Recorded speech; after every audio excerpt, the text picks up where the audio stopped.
Hello my dear students, welcome to education point DD. Education point ডিডির একটা নতুন ভিডিওতে তোমাদের সবাইকে স্বাগত জানাই। গতকালের ভিডিওটাতে তোমাদের ক্লাস 10-এর ফাদার্স হেল্প সেটার 1 নম্বর ইউনিটটা আলোচনা করেছিলাম উইথ এক্সারসাইজ। আজকে ইউনিট নাম্বার 2 অর্থাৎ 2 নম্বর ইউনিটটা আলোচনা করব, এক্সারসাইজগুলো সহই আলোচনা করব এবং পুঙ্খানুপুঙ্খ ব্যাখ্যা থাকবে প্রত্যেকটা লাইনের।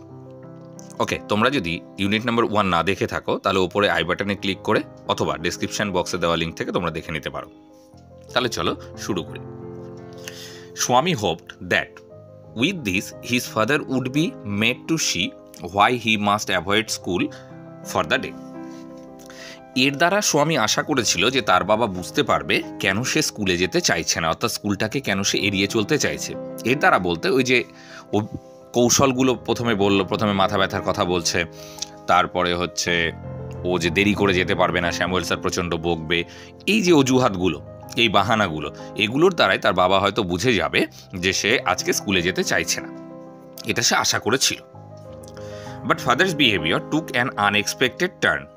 আনএক্সপেক্ট মানে অপ্রত্যাশিত বা অযাচিত, কিন্তু বাবার ব্যবহারটা অপ্রত্যাশিতভাবে একটা মোড় নিল, অর্থাৎ অ্যাটিচিউডটা বা বিহেভিয়ারটা একটা অন্যদিকে চলে গেল তার বাবার।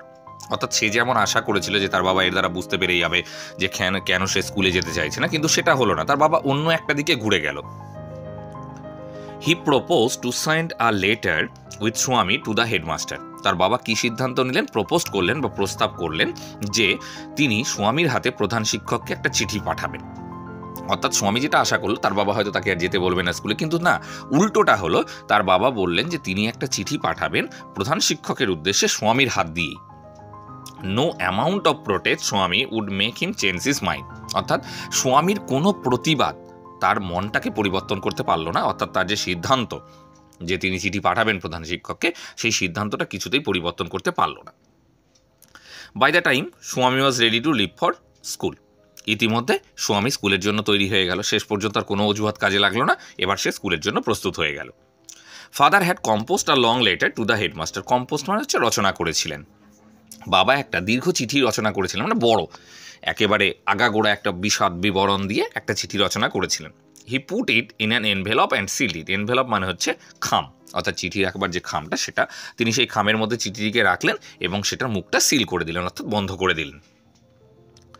What have you written father? Swami asked apprehensively. Apprehensively মানে একটু উদ্বিগ্ন হয়ে ভয়ে ভয়ে, অর্থাৎ স্বামী উদ্বিগ্ন হয়ে ভয়ে ভয়ে জিজ্ঞেস করলেন, বাবা তুমি এতে কি লিখেছো? মানে স্বামীর একটা ভয় আছে যে স্যামুয়েল স্যার সম্পর্কে কিছু লিখলো কিনা, কারণ স্যামুয়েল স্যারের সম্পর্কে সে তো মিথ্যে কথা অনেক বলে দিয়েছে যে খুব রাগী একজন ব্যক্তি, দেরি করে যারা স্কুলে আসে তাদেরকে বকে, তো সেই জন্যই সে ভয়ে ভয়ে জিজ্ঞেস করলো, তুমি এতে কি লিখেছো বাবা? Nothing for you. তোর জন্য কিছু লিখিনি। Give it to your headmaster and go to your class. তুই এটা প্রধান শিক্ষককে দিয়ে তুই তোর ক্লাসে চলে যাবি, অর্থাৎ তোকে আর কিছু করতে হবে না। Have you written anything about our teacher Samuel? এবার তার সত্যিই ভয় করতে লাগলো এবং সে জিজ্ঞেস করেই ফেললো যে তুমি কি আমাদের শিক্ষক মহাশয় স্যামুয়েল স্যার সম্পর্কে কিছু লিখেছো? Yes, plenty of things. Plenty মানে হচ্ছে এ নাম্বার অফ, প্রচুর। হ্যাঁ, প্রচুর লিখেছি। অর্থাৎ এটা বোঝাতে চাইলে যে স্যামুয়েল স্যার সম্পর্কেই সে লিখেছে এবং সেই কথাগুলো তিনি হেডমাস্টার মশাইকে জানাতে চান।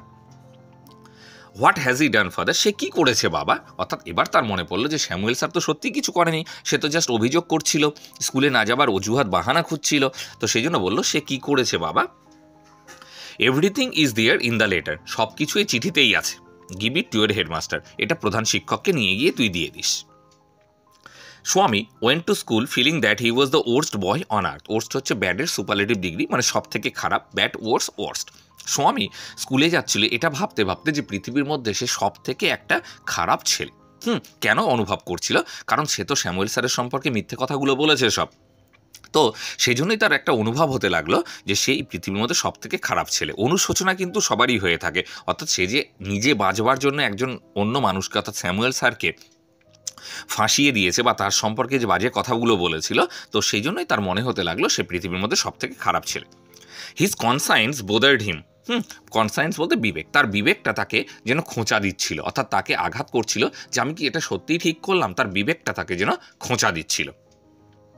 হি was not at all sure if his description of Samuel had been accurate. Accurate মানে যথোপযুক্ত হ্যাঁ, অর্থাৎ সে কিছুতেই নিশ্চিত ছিল না যে স্যামুয়েল স্যারের সম্পর্কে যে সে বর্ণনাগুলো দিয়েছিল, ডেসক্রিপশানগুলো দিয়েছিল, যে তিনি খুব রাগী লোক, তিনি যারা দেরি করে আসেন তাদেরকে বকেন, এগুলো কি সত্যিই উপযুক্ত ছিল? তার নিজে মনে হচ্ছিল আমি যে কথাগুলো বললাম বাবাকে, সত্যিই কি সেগুলো উপযুক্ত? He felt he had mixed up the real and the imagine. সে এবার অনুভব করলো যে সে বাস্তব এবং কল্পনাকে মিশিয়ে দিয়েছে। অর্থাৎ স্যামুয়েল স্যার বাস্তবে যেমন, অর্থাৎ বাস্তবে তিনি যেমন প্রকৃতির মানুষ সেগুলো, এবং স্বামী যে কল্পনা করেছে, ইমাজিন করেছে যে স্যামুয়েল স্যার কেমন, তার বাবার কাছে যে একটা চিত্র এঁকে দিয়েছে স্যামুয়েল স্যার সম্পর্কে, এবার তার মনে হলো সত্যিই তো আমি মিশিয়ে দিয়েছি দুটো একসঙ্গে, মানে তিনি হয়তো সত্যিই এমন ছিলেন না। স্বামী stopped on the road side to make up his mind about Samuel. এবার স্বামী কী করলো, রাস্তার ধারে দাঁড়ালো স্যামুয়েল স্যার সম্পর্কে তার মনটাকে স্থির করবার জন্য। হ্যাঁ, অর্থাৎ রাস্তার ধারে সে দাঁড়ালো যে স্যামুয়েল স্যার সম্পর্কে কি ঠিক হলো এগুলো, অর্থাৎ সে মনস্থির করবার জন্য দাঁড়িয়েছিল। Samuel was not such a bad man after all. মোটের ওপর স্যামুয়েল স্যার কিন্তু একজন খারাপ মানুষ নন। Personally he was much more friendly than the other teachers. ব্যক্তিগতভাবে অন্য শিক্ষকদের থেকে তিনি কিন্তু বেশি বন্ধুত্ব পরায়ণ, অর্থাৎ ছাত্রদের সঙ্গে বেশি ফ্রেন্ডলি তিনি মেশেন। অর্থাৎ এমন একজন শিক্ষকের সম্পর্কে স্বামী যে এই যে বাজে কথা বললো, অ্যাংরি ম্যান, তারপর যারা লেট কামার তাদেরকে বকেন, তো এই জন্যই স্বামী কিন্তু রাস্তার ধারে দাঁড়িয়েছিল যে আমি কি ঠিক করলাম, অর্থাৎ স্যামুয়েল স্যারকে আমি সত্যি সত্যি তো বদনাম করে ফেললাম না, এরকম একটা ব্যাপার।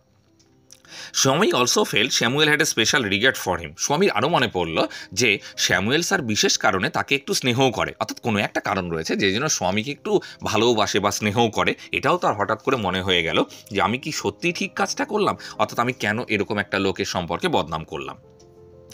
স্বামী said was dizzy with confusion. Dizzy মানে মাথা ভোঁ ভোঁ করা, অর্থাৎ কী করতে হবে এটা বুঝতে না পেরে মাথাটা যেন ঘুরতে থাকা। তো স্বামীর মাথাটা কনফিউশনে একেবারে ভোঁ ভোঁ করতে লাগলো। He could not decide if Samuel really deserved the allegation made against him in the letter. এবার সে কিছুতেই সিদ্ধান্ত নিতে পারলো না যে চিঠিতে যে অভিযোগগুলো স্যামুয়েল স্যার সম্পর্কে করা হয়েছে, স্যামুয়েল স্যার কি সত্যি সেগুলোর যোগ্য। অর্থাৎ স্বামী ভাবছে তার বাবা অভিযোগ করেছেন যে তিনি খুব অ্যাংরি লোক, তিনি লেট কামারদেরকে বকেন, তো ভাবছে এই যে অভিযোগগুলো আমি করেছি বাবার কাছে, আর বাবা যে চিঠিতে করেছে হেডমাস্টারমশাইয়ের সম্পর্কে কাছে স্যামুয়েল স্যার সম্পর্কে, তিনি কি সত্যি এগুলোর যোগ্য, ডিজার্ভ করেন কি তিনি এই অ্যালিগেশনগুলো, অভিযোগগুলো, এটাই তার মনে হতে লাগলো। The more he thought of Samuel the more স্বামী গ্রিভড ফর হিম। অর্থাৎ স্যামুয়েলের জন্য তিনি যতই ভাবছিল, অর্থাৎ স্বামী যত স্যামুয়েলের কথা ভাবছিল, ঠিক আছে, ততই যেন তার মধ্যে একটা বিবেকের দংশন, অনুশোচনা তার মধ্যে যেন একটা হতে লাগলো। Two recall Samuel dark face, হঠাৎ তার মনে পড়ে গেল স্যামুয়েলের সে কালো মুখটার কথা, সেটা সে স্মরণ করতে লাগলো। রিকল মিনস হচ্ছে রিমেম্বার। হিজ থিন মোস্টেস, তার পাতলা গোপ আছে, এ কথাগুলো তার মনে হচ্ছে ওখানে দাঁড়িয়ে। আনশেভেন চিক্স, দাড়ি না কটা যে গালটা, ইয়েলো কোট ফিল্ড উইথ সমিনতা নশ্বর, এবং তিনি যে হলুদ কোটটা পরে থাকেন, এই কথাগুলো যতই তার মনে হতে লাগলো ততই যেন তার দুঃখ হতে লাগলো বা একটা বিবেকের দংশনে অনুশোচিত হতে লাগলো। ওকে, এই হচ্ছে টেক্সট। এইবার 4 নম্বরে আমরা দেখব যে এক্সারসাইজগুলো কী রয়েছে। এমসিকিউ প্রথমেই রয়েছে correct, choose the correct alternative to complete the following sentences. A নাম্বারে রয়েছে father decided to send the headmaster A, অর্থাৎ বাবা সিদ্ধান্ত নিয়েছিলেন প্রধান শিক্ষককে পাঠাবেন, কি পাঠাবেন, লেটার, অর্থাৎ একটা চিঠি পাঠাবেন। Number B, while going to school Swami was বোদার্ড by, যখন স্কুলে যাচ্ছিল তখন স্বামীকে খোঁচা দিচ্ছিল বা স্বামীর মনটাকে কি খোঁচা দিচ্ছিল আমরা দেখেছি, কনসায়েন্স, অর্থাৎ তার বিবেকটা। Number C, the colour of Samuel's coat, অর্থাৎ স্যামুয়েলের কোটের রংটা কেমন ছিল আমরা দেখলাম ইয়েলো। 5 নম্বরে রয়েছে দেখো complete the following sentences with information from the text. তোমাদের এই পাঠ্যটা 2 নম্বর ইউনিট থেকে তথ্য নিয়ে এখানে ফিল আপ করতে হবে। এই নাম্বারে রয়েছে ফাদার্স বিহেভিয়ার টু ক্যান, বাবার ব্যবহারটা পাল্টালো এক, অ্যানের পরে আমরা জানি তাহলে ভায়েল বসবে এখানে, তাহলে father's behaviour took an unexpected turn, অর্থাৎ একটা অপ্রত্যাশিতভাবে মোড় নিল। তোমরা দেখো প্রথমেই আছে, ফার্স্ট প্যারাটাতেই রয়েছে। ওকে, অর্থাৎ father's behaviour took an unexpected turn, এই যে আমরা এখানে পেয়েছি আনএক্সপেক্টেড টার্ন, অর্থাৎ আনএক্সপেক্টেড টার্ন একটা অপ্রত্যাশিতভাবে একটা মোড় নিয়েছিল তার বাবার যে ব্যবহারটা। Number B, Swami went to school feeling, Swami কি ফিল করতে গিয়েছিল, he was the worst boy on earth, অর্থাৎ পৃথিবীর মধ্যে সব থেকে সে খারাপ ছেলে, যে এখানে পেয়েছি he was the worst boy on earth. Okay, এইবার 5-এর আমরা সি নাম্বারটা দেখব। স্বামী stopped on the road side to, কি জন্য স্বামী রাস্তার ধারে দাঁড়িয়েছিল এটাও আমরা দেখেছি, স্যামুয়েল স্যার সম্পর্কে তার মনটাকে স্থির করবার জন্য, এই যে to make up his mind about Samuel, অর্থাৎ স্যামুয়েল স্যার সম্পর্কে তার মনটাকে স্থির করবার জন্য সে রাস্তার ধারে দাঁড়িয়েছিল। এইবার 6-এর অ্যান্সার দি ফলোয়িং কোশ্চেন্স। আমি উত্তরগুলো তোমাদের লিখেছি, পরপর বলছি। দেখো, where did father put the letter? বাবা কোথায় চিঠিটা লিখেছিল? উত্তর হবে father put the letter in an envelope, অর্থাৎ বাবা একটা খামের মধ্যে চিঠিটিকে লিখেছিলেন। বিয়ে রয়েছে, হোয়াট ডিড স্বামী fail to decide about Samuel? Samuel sir সম্পর্কে স্বামী কী সিদ্ধান্ত নিতে বা কী ভাবতে ব্যর্থ হয়েছিল?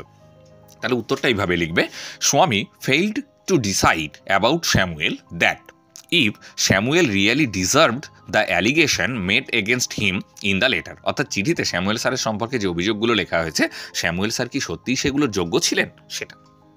Number C, how did Samuel look? Samuel স্যারকে কেমন দেখাচ্ছিল? তাই লিখবে, Samuel had a dark face, thin moustaches, unshaven cheeks and he wore a yellow coat. অর্থাৎ তার মুখটা ছিল কালো, তার গোপটা ছিল পাতলা, দাড়ি না কাটা গাল এবং পরনে ছিল একটা হলুদ coat.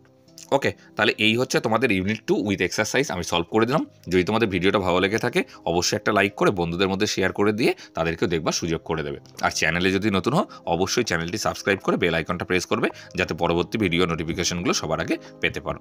Okay, thank you for watching the video. Have a good day. Tata.